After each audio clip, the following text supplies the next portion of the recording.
project was an essay on how an individual's connection with a dragon can correlate to that individual having power within a community. This project gave me a new appreciation of monsters in literature and of literature in general. It gave me an example of how a monster's and hero's behaviors are shaped by what society fears and idealizes respectively.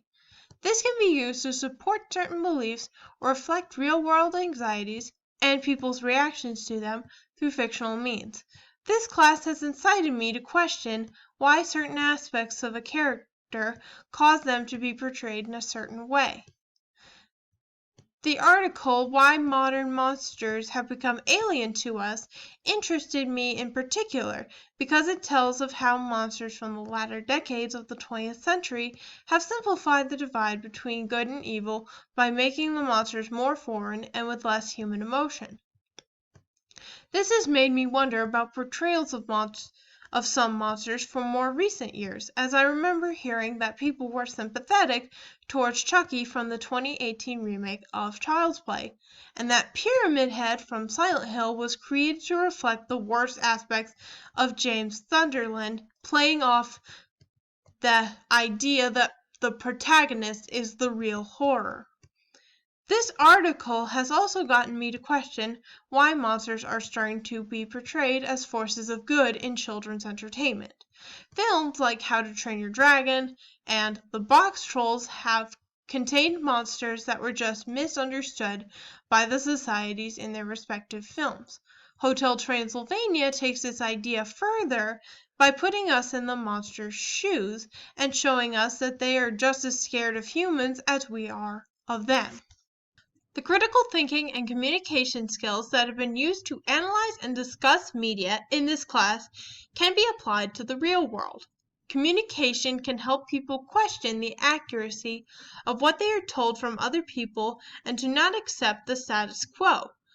It can be especially useful with the existence of the internet, which can reinforce certain biases and provide information quickly without much of a way to verify how accurate it is. Communication holds society together, and it allows people to connect with others, obtain new information, and spread ideas around. In my life, critical thinking can allow me to challenge what people say while still keeping a mind open to new information. This can help me determine the accuracy of what I am reading and how much certain facts are verifiable. Communication is one facet of everyday life that I especially need help improving on. It can sometimes be hard for me to communicate with other people because I'm on the autism spectrum, which means I have a harder time with social cues than most people. Communication can also help my critical thinking skills.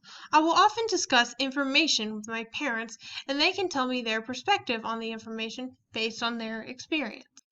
There are several ways that I can apply critical thinking and communication to my life in the present and in the future. The career field of computer science revolves around teamwork, so being able to communicate is an essential part of being a programmer. When coding, I can critically think about ways to make a program more efficient, find out which part of the code is related to a bug or error, and evaluate what a program is supposed to do.